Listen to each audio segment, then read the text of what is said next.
Honorable members, I declare this 92nd sitting of the National Assembly of the 12th Parliament of the Cooperative Republic of Guyana to be duly constituted and in session. The clerk will lead us in prayers.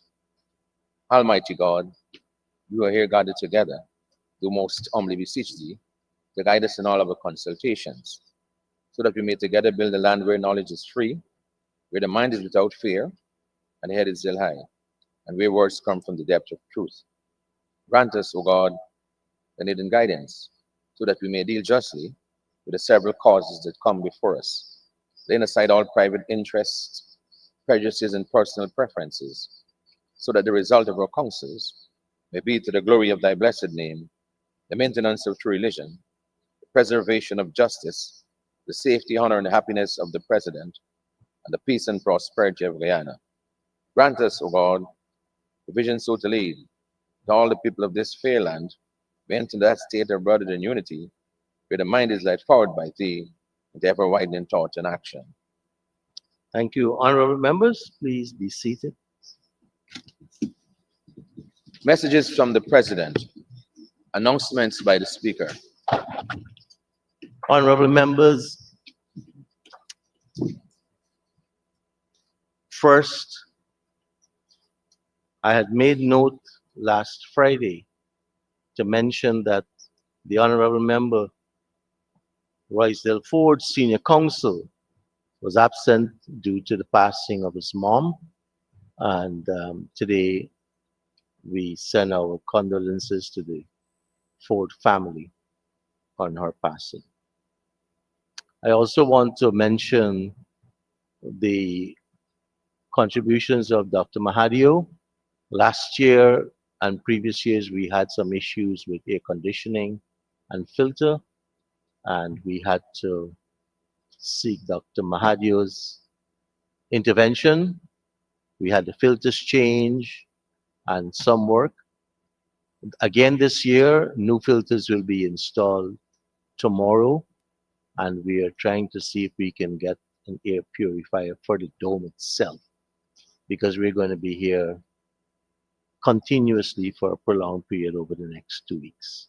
So thank you, Dr. Mahadio, and to the General Manager of the Arthur Chung Convention Center and staff, Mr. Nankumar and his staff, for their always kind and prompt attention to our needs. Mr. Clerk. Presentation of petitions, presentation of papers and reports, etc. Reports from committees. Oral questions without notice. Questions and notice. Honorable members, we have one question on notice, and it's for the Honorable Member, Minister Manik Chan, and she has indicated that the answer to that question has been circulated. Minister, please. Is being photocopied to circulate, sir. Thank you, Honorable Minister, for your response. Mr. Clerk. Statements by ministers, including policy statements, personal explanations, requests for leave to move the adjournment of the National Assembly on definite matters of urgent public importance, motions relating to the business or sittings of the National Assembly and moved by a minister, introduction of bills, public business, government's business. Honorable members, we will now resume the debate on the motion for the approval of the estimates of expenditure for the financial year 2025. The first speaker today on our list is the Honorable Member, Ms. Jurita Fernandez. Honorable Member, you may take the floor.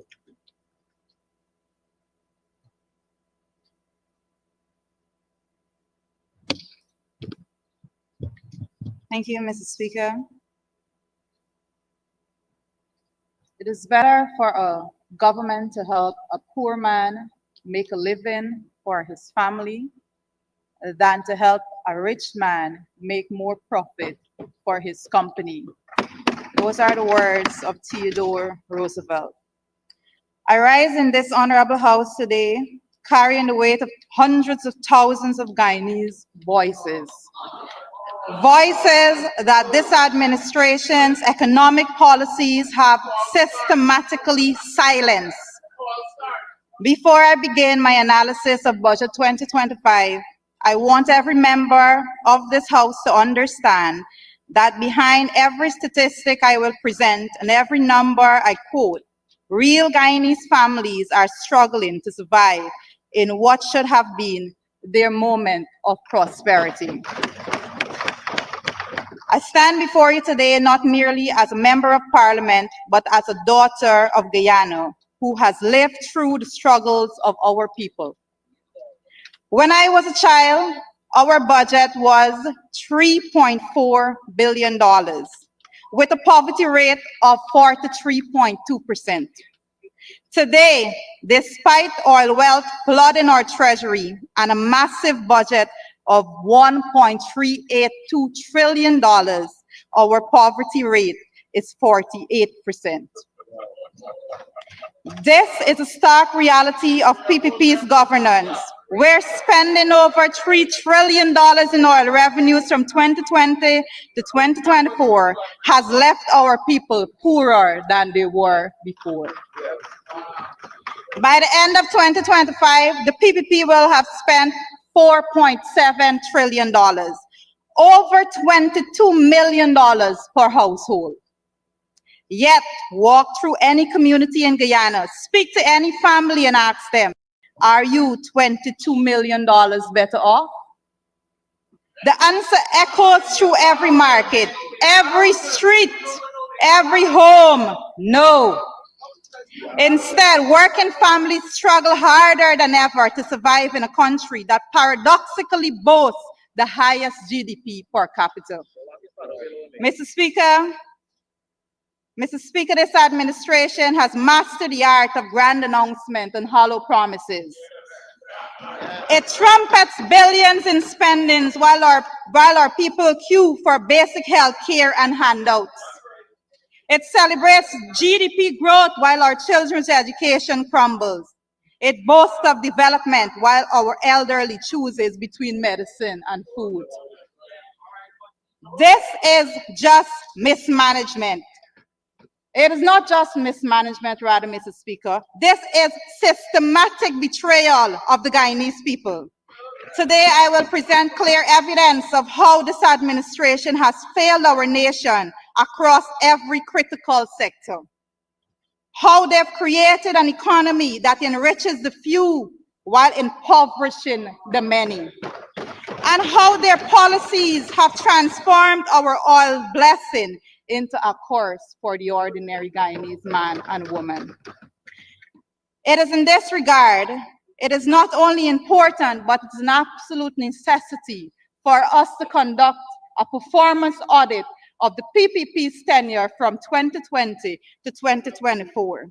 Mr. Speaker, allow me to examine a few key sectors and indicators that will paint a clear picture as to how Guyanese are surviving under the current administration's mismanagement.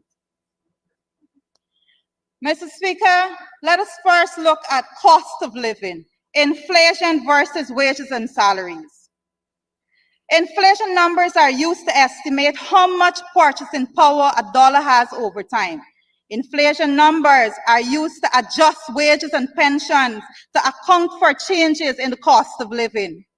According to the Bureau of Statistics, data from the Urban Consumer Price Index shows that from 2019 to 2024, inflation went up by 20%.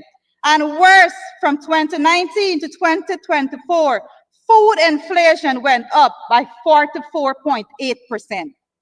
Inflation in food items does not affect the wealthy, Mr. Speaker. It affects the working class, and it is detrimental to the working poor. With the inflation rate of food at 44.8% from 2019 to 2024, The current administration was proud to announce wages and salaries for the period for just 35%. Mr. Speaker, the APNUAF ASC administration from 2015 to 2019 increased wages and salaries by 77%, when inflation was only increased by 5.4%. This is how you add disposable income into the hands of people that needs it. By increasing wages and salaries, not only to cushion the inflation, but enough for vulnerable groups to be able to raise their standard of living. This is how a caring government operates. Mr. Speaker, inflation numbers are showing that the purchasing power of our dollar is significantly less than it was in 2019. And yet, this administration is not taking inflation into consideration when adjusting wages and salaries and pension. Budget 2025 is now proposing increases in pension of 5,000 Guyana dollars and increases in public assistance of even less, 3,000 Guyana dollars. With a budget of $1.382 trillion, there is no adjustment to minimum wage mentions. Not for 1 second did they stop to consider the lowest earning per public servants in this country that is facing 44.8% increase in the price of food items in this country. Mr. Speaker, in 2002, when the IRI report was published, it documented that 57% of Guyanese either had enough to merely survive or had trouble feeding themselves and family. The PPP ran out and criticized this report, you would remember, but yet in this very budget report presented to the National Assembly by Honorable Ashley Singh, the malnourishment rate has gone up. Mr. Speaker, from 2020 to 2024, the PPP has budgeted $393.1 billion towards the health sector. I would repeat that for emphasis. The PPP from 2020 to 2024 has budgeted $393.1 billion towards the health sector. Yet, from 2020 to 2024, the data shows that severely malnourished increased from 0.1 to 0.5. And moderately malnourished moved from 0.5 to 1.5, sir. These are the numbers presented to this House by none other than the Honorable Ashley Singh. When audited on their ability to reduce inflation, the PPP administration has failed this nation. When audited on their willingness to increase wages and salaries, the PPP administration has failed this nation. And when challenged to show compassion for pensioners and the most vulnerable in society, the PPP administration failed Guyana. Mr. Speaker, let us look at jobs and education. The PPP don't want us to talk about jobs. That's why they abandoned the labor market survey for years. And to tackle the high and increasing cost of living, Budget 2025 is now proposing that every citizen either work longer hours or get an extra job to cover your expenses in oil-rich Guyana. In addition, this administration proudly claims that their idea of job creation is creating way for the building of hotels. To work in 2025, Mr. Speaker, with the largest GDP per capita, the PPP administration's bright idea of job creation is for its citizens to wash hotel sheets or mop hotels floor.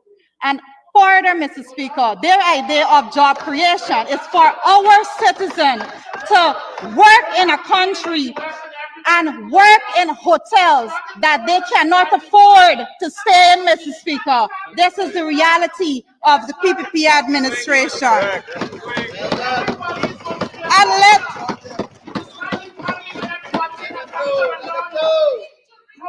And let me not forget, sir, the $11 billion that is being allocated to the continuation of the 10-day work program. A program that pays $40,000 for 10 days of work And to further add insult, many of the workers are then politically exploited because they are facing the harsh reality in which many of them are barely surviving in indignities of poverty in this country, sir. At formulation, this policy was set to be aimed at providing temporary solutions for young people as they transitioned into more permanent jobs. An evaluation of this program would show the resounding failure to meet its objective. This 10-day work is now counted, sir, as the so-called job creation in Guyana.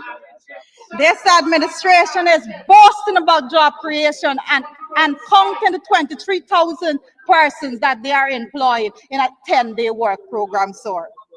How can you boast about 23,000 Guyanese being paid enough just to survive? How can you boast about 23,000 Guyanese being paid enough to live in poverty, sir? How can one standard of living raise on 40,000 Guyana dollars a month, sir?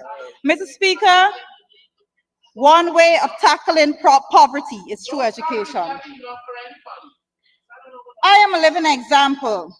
Like thousands of Guyanese, I struggled as a child throughout, and Mr. Speaker, I was able to attain a higher education and climb that social ladder. I wrote CSEC and then went on to do my bachelor's and master's, something that some members don't know about, sir. Mr. Speaker, the matriculation rate, this being the number of children who is able to meet the criteria to pursue higher education, is important to look at.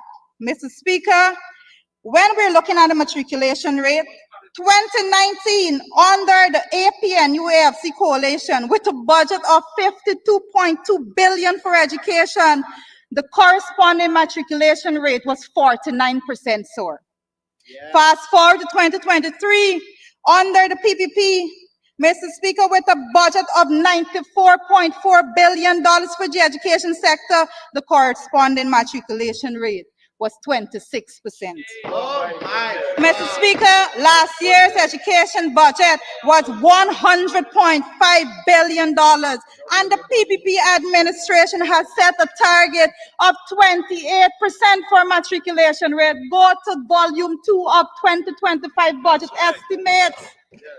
We're not making this up. Mr. Speaker, from 2020 to 2024, a total of 382 billion was budgeted for the education sector, and the matriculation rate fell from 49% to 26%. My God. The amount of Guyanese that have attained necessary certification for them to access higher education has decreased by 23% under the PPP administration. Mr. Speaker, when audited on value for money in the education sector, a performance audit would show the PPP incapable of delivering.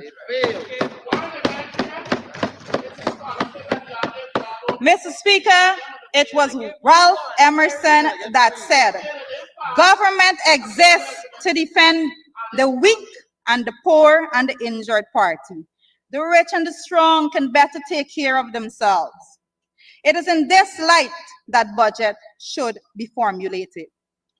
When it comes to health, the most vulnerable in society, sir, the poor, depends on the government to make decisions and formulate policies that would improve access and quality to public health care.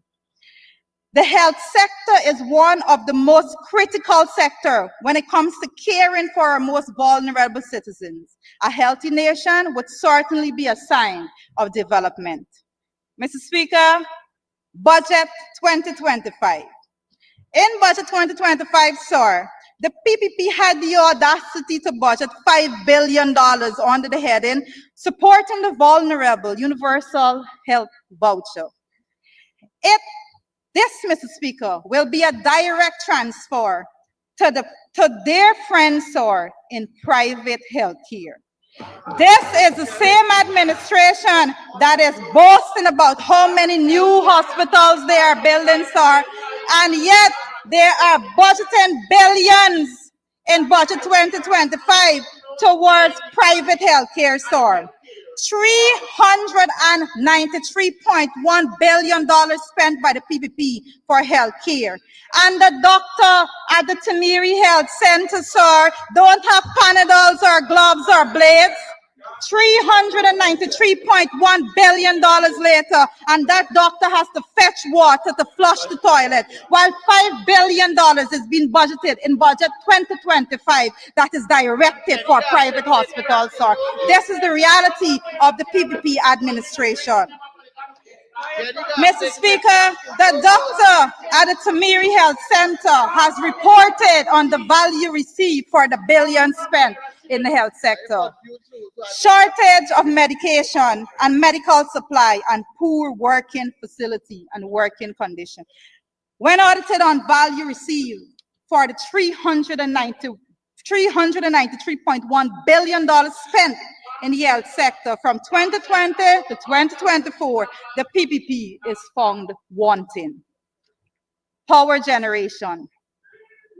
Mr. Speaker, I saw our Honorable Prime Minister speaking about budget 2025, and his eyes sparkled, sir, as he alluded to the trillions of dollars that is being spent by the PPP administration and how much more they intend to spend, sir. But throwing money at incompetence. Throwing money at incompetence, sir, has only proven to breed more incompetence. And such is the case of GPL, sir. Sir, believe it or not, 2 power ships and $16 billion later, we are now dealing with increased blackouts. It seems like the more we spend on power, sir, the more we spend on power ships, the more blackouts we are getting, sir. The Honorable Ashley Singh presented his idea of hope for this nation. The Honorable Ashley Singh stood in this house last Friday and boldly announced 2 measures to aid in this regard. He said, and I quote, "Our government is committed to reducing the cost of electricity for every consumer in Guyana by 50% once the gas energy project is completed." What measure is this, sir?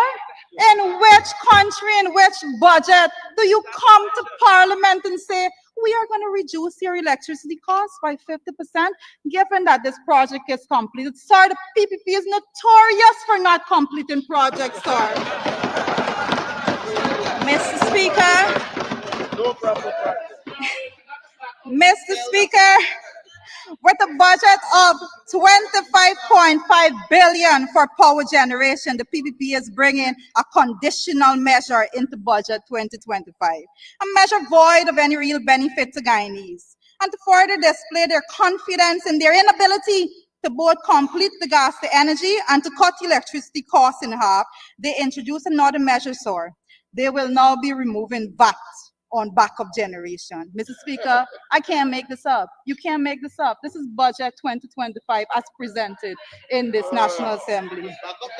When audited on their ability to provide reliable electricity and power, sir, it is found that the PPP has left us all in darkness. Mr. Speaker, supporting small businesses, the story of the Linden Enterprise Network.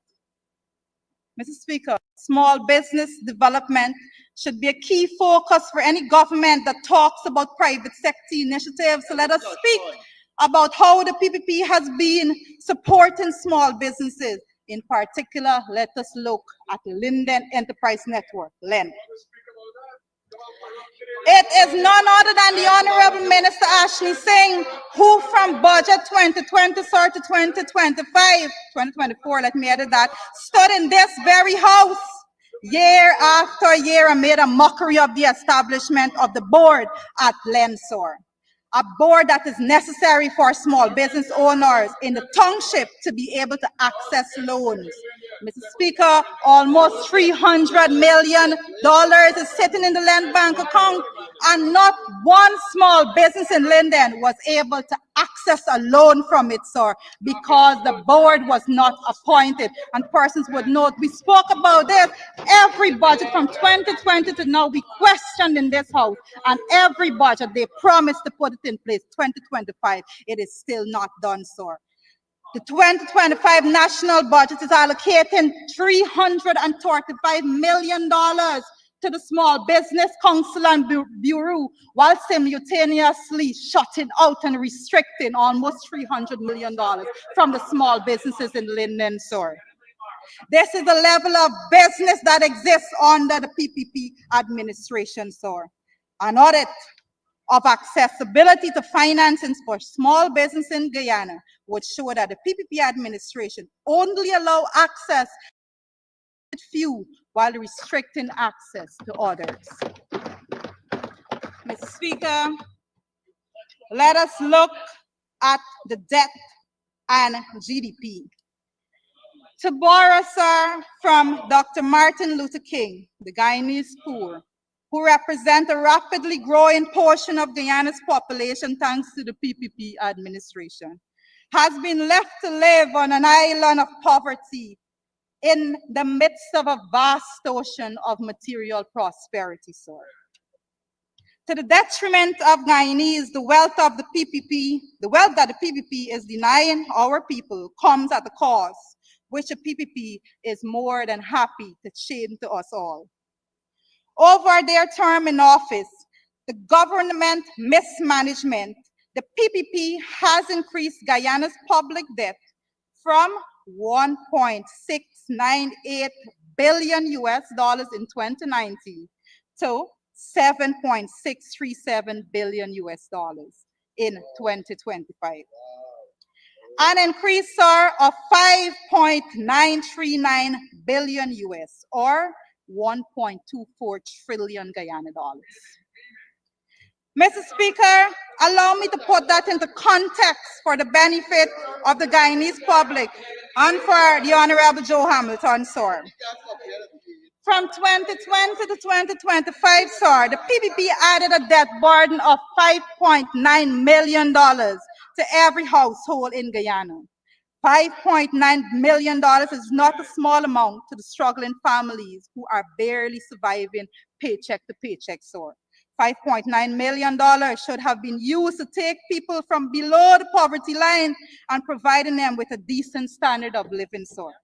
But instead, the increase in debt is being used to further enrich the wealthy while leaving the poor to help pay that bill. While 57% of Guyana's population can't afford anything beyond their most basic essentials of life, this heartless government has decided to saddle those very people struggling to survive in the indignities of poverty in this country, with $5.9 million debt per household, sir, while giving them none of the benefit that this mountain of debt is being allotted for, sir. Mr. Speaker, the Honorable Dr. Ashley Singh stood in this house last Friday and presented a comparison of debt to GDP using non-oil GDP during the coalition's administration and comparing that to oil-included GDP under the current administration, sir. How disingenuous of Dr. Ashley Singh, Honorable Member.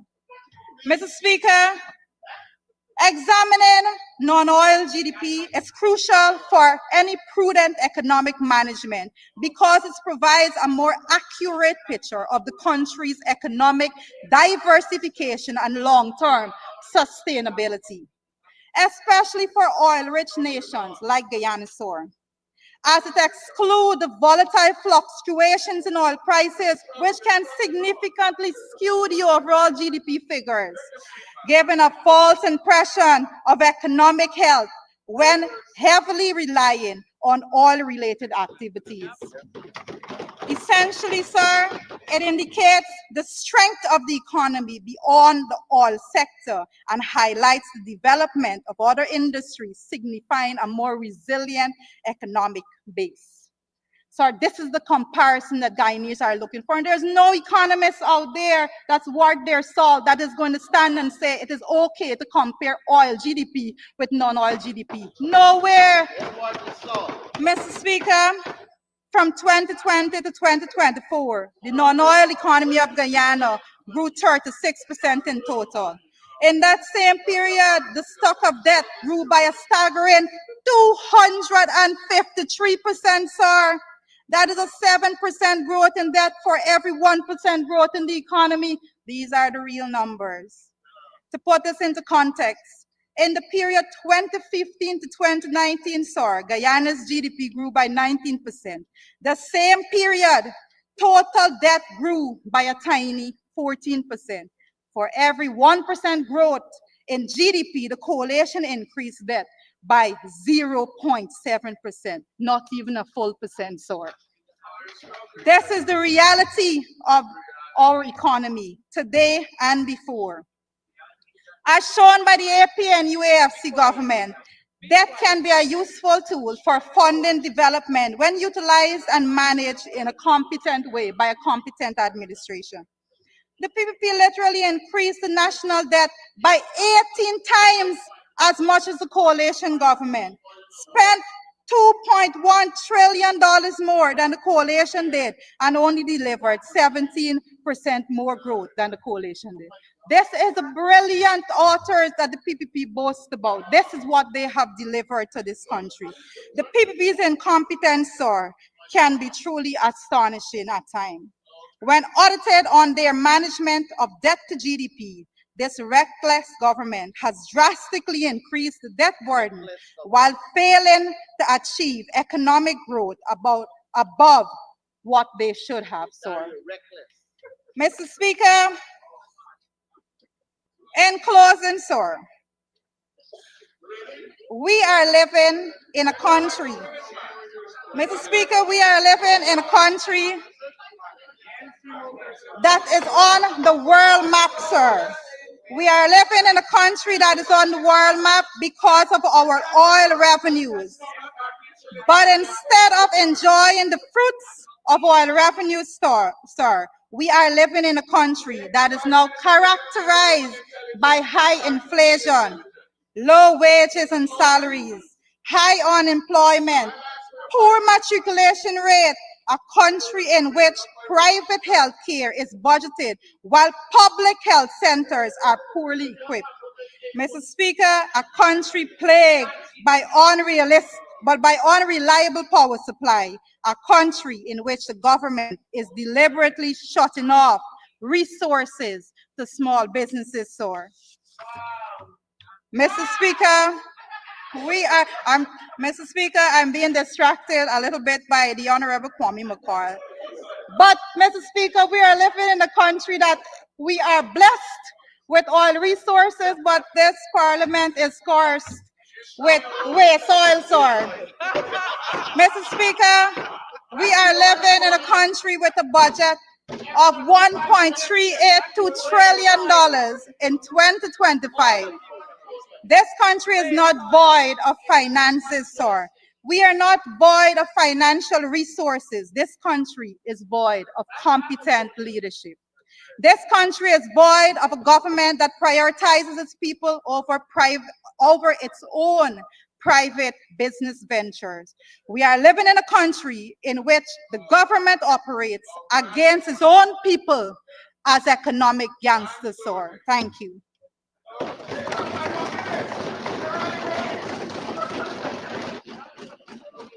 Thank you very much, Honorable Member, and congratulations on your most effective and efficient use of your time.